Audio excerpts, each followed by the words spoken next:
Pas de pause dominicale dans les négociations concernant Alstom. L'État et Bouygues seraient sur le point de trouver un accord. Il ne resterait que des points à négocier. L'État veut racheter 20% du capital d'Alstom détenu par Bouygues.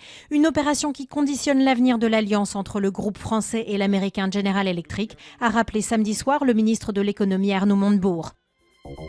Le secrétaire d'État américain John Kerry arrive au Moyen-Orient, une mission ultra délicate au chevet de l'Irak. Washington a promis d'envoyer 300 conseillers militaires pour aider l'armée, mais exclut la possibilité de frappes aériennes réclamées par le gouvernement irakien. Sur le terrain, les insurgés sunnites progressent dans l'ouest irakien frontalier de la Syrie, où ils entendent créer un État islamique.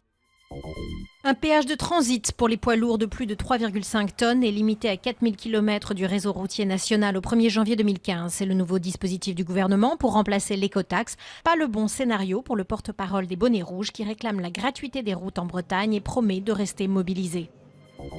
Le groupe parlementaire UMP a prêté à son parti 3 millions d'euros tirés de sa dotation à l'Assemblée après les législatives de 2012 et sans que ses membres soient au courant. Une information confirmée par Christian Jacob. Mais rien d'illégal selon lui puisqu'il s'agit bien d'un prêt et non d'un don. Une nouvelle affaire alors que l'UMP est déjà embourbée dans le scandale de fausses factures de Big Malion. La grotte Chauvet, enfin inscrite au patrimoine mondial de l'UNESCO, vieille de plus de 36 000 ans, elle n'avait été découverte qu'en 1994. Miraculeusement préservée par l'éboulement d'un pan de roche il y a 20 000 ans, elle abrite un millier de dessins de nos ancêtres de la période paléolithique, dont un bestiaire unique au monde, riche de 425 représentations animales.